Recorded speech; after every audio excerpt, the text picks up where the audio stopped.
Good morning. So, I wanted to give you a bit of truth, right? Obviously you read the title, so that you know what we're talking about. But this one's for the ladies, specifically Christian ladies. So, I have a lot of friends. I grew up in church. I've been doing the church thing for a long time. I was a youth pastor. I was on the worship team. I went to Bible institutes and leadership classes. And my parents are pastors. I've had a lot of conversations with a lot of my single female Christian friends who are frustrated beyond belief when it comes to dating Christian guys and trying to find the unicorn mythological, good, handsome, honorable, respectable Christian male, the all elusive, good Christian guy. And they're frustrated, and I'm going to try my best to explain to you what's actually happening and why you're having a hard time. First and foremost, dating is a muscle.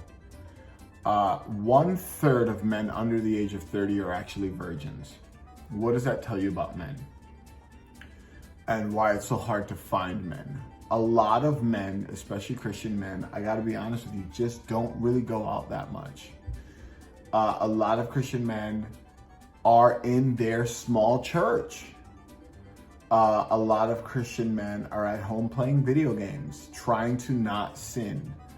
A lot of Christian men are not regularly dating multiple women because that is frowned upon in Christianity because they're trying to find a wife and not just trying to find a date. What that means for you is they don't have a very flexible, well-formed dating muscle. Being successful at dating requires experience.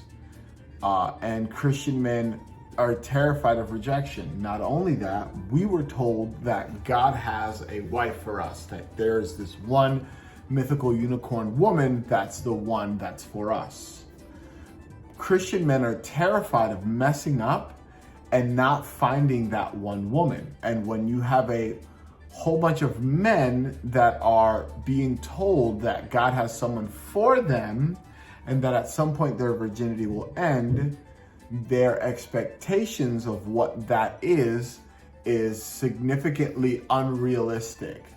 More unrealistic than your average guy, because they don't just see women as people, they literally view you as a descending gift from the creator of the universe. So their expectations are more often than not totally unrealistic. Not only that, Christian men are told that we're supposed to remain pure until marriage, which means I'm only going to have sex with one person and I'm going to have sex with that one person for the rest of my life. So I want to have sex with the most beautiful possible person that I can find that matches me emotionally, mentally, spiritually, that lets me lead them, I feel safe with, that checks every Disney box that I can think of. The reality of Christian men is a lot of Christian men believe just as much as in Disney fairy tales as you do. So they are also expecting a Princess Diaries moment where they get swept off their feet by this stunningly beautiful, amazing woman. But they don't know how to find her. And they don't have any confidence because they don't date. And they feel unworthy of their dream woman. So they don't yet feel like they are up to the task of loving and maintaining this woman. Not only that, every time that they masturbate or lie or feel not good enough as a Christian man, they don't feel ready to be a spiritual leader for their home. Not only that, they oftentimes don't have enough money and are in desperate straits. So they don't feel financially able to provide for a wife and children. Being honest with you, Because when you start talking to a 19-year-old, marriage, well, 19-year-olds are stupid and broke, and they are not ready for marriage, and they have no idea how to even make a marriage work. So they feel inept. They don't feel good enough. Not only that, a lot of Christian women have this big F off on their forehead because they're scared, and because you're insecure and afraid as well. And you are also looking for this Prince Charming that will sweep you off your feet. So everyone's waiting for this beautiful, magical, mystical moment because nobody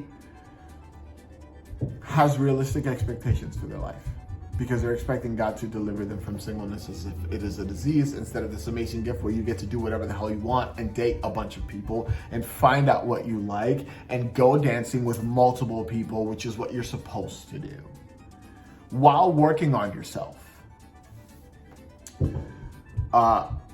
That's what's happening. I'm going to say what I'm about to say right now. I'm saying this with honesty and respect. It's what's happening with Christian men. I'm not attacking you. I'm not trying to be disrespectful. I'm really not. I'm sincerely telling you what's happening with Christian men. When you tell a man you can only have sex with one woman for the rest of your life, he's going to want the sexiest, hottest, most beautiful, thinnest, beautiful without any makeup woman that he probably can find or feels like he qualifies for. 9 times out of 10, I am a Christian guy. Most of the guys that I know are Christian guys. We've had this conversation 100 million times. We want a smoking hot Christian, submissive, witty, funny, happy, spontaneous, kind wife. We don't often get that. And for a lot of Christians, that's probably not what they should get. They should probably learn how to compromise. But when you believe that God's going to give you the desires of your heart, you're literally waiting for Margot Robbie to show up in your life. You are waiting. I'm telling you, this is what's happening. You are. And a lot of men will literally wait all the way into their 30s before they decide to go F it and just whatever. So if you are, for example, if you don't know how to flirt, if you don't know how to be feminine because your Christian father understood that it was safer to not let you be as feminine as you're supposed to, if you don't know how to talk to guys or how to invite a guy to talk to you, if you don't know how men think, if you don't know how to be the hottest girl in the room, and if you're not taking care of your physical health and your physical appearance, and you don't know how to do things like wear makeup because you weren't allowed to, if you are wallowing in self-pity, waiting for a man to rescue you because you think marriage is going to make you happy, it won't. I mean, it really won't. You're going to find yourself single, Christian, dogmatic, and 34. And for a lot of Christian women, that's what we're staring down the barrel of. And it's tough. And it's not your fault. A lot of it is culture. But it is your responsibility if you want to be married, and if you want to be a mother, and if you want to be a spouse, and if you want to be a wife, and. Whatever you do that with that information is up to you. I'm not here to tell you how to be or what to think or what to do. That's actually not my job. That's not what I'm doing this video for. But I am letting you know that you're not crazy, but you lack information. Christian guys, we want stunningly beautiful, happy, witty, great women. And we struggle with insecurity because one of the incorrectly applied tenets of Christianity is that you are unworthy until you meet an unrealistic standard of godliness, which is oftentimes used to manipulate people into paying their tithes, and causes you to constantly look introspectively to better yourself without doing the more practical things of bettering yourself, like losing a couple pounds, getting a nicer dress, learning how to put on makeup, and learning how to flirt with boys, and learning how to welcome them without overthinking every tiny thing, trying to look for a prophetic sign. There are none, more often than not. You just have to date. And oftentimes, a lot of Christian women are quite introverted, which makes the Christian lifestyle much more sustainable and manageable. A lot of Christian women are very introverted, and they're not the go out and club type. And because they're not the go out and club type, Christianity is sustainable and doable. Well, it's hard to meet a guy if you're at home with all of your girlfriends every single weekend. And it's hard to meet a Christian guy because even if you were to go out, Christian guys aren't out there. So you have to go on a lot of dates. You have to learn how to flirt, and you have to learn how to be welcoming, and you have to take care of your physical appearance, and you have to learn to say yes to uncomfortable things. And that's just how that goes. The how you do that is really up to you. But I'm letting you know right now, best way to get a Christian man's attention is to be as beautiful as you can be, to be as welcoming as you can be, to learn how to flirt, to not overthink things, and to just be your free, happy self, and understand that most Christian men ain't got no game at all. So if Christian men is what you want, most of us ain't got no game. Most of us lack confidence. Most of us are terrified as hell that you will realize that even though we actually do have everything you want, we are afraid that we don't. And it's easier oftentimes to run away. So now you have two populations of people who are both running away from each other while desperately desiring each other. And the reality is you should not get married at 19 so that you die alone. You're not going to die alone. That's not what's going to happen. But you do need to date multiple people so that whenever you do decide to marry someone and say yes, you're not making an awful mistake that's going to take 4 to 5 years of marriage counseling to rectify. You have to date more. You do. Waiting around and doing nothing is keeping you single and lonely and bored and frustrated and mad at men. But it's not our fault. It's not men's fault. Your singleness is your responsibility, not mine. You can't be mad at Christian men because they're not confident. Well, how do you think men develop confidence? It's kind of hard to develop a dating muscle if as soon as you go to a girl to date them, they say that, well, it's just not their season and they should date the Lord, but you feel like the Lord told you to ask her out. So what do you do with that? Because we're using the Lord as a reason to say no. And Christian men are afraid of rejection, and they don't have to be.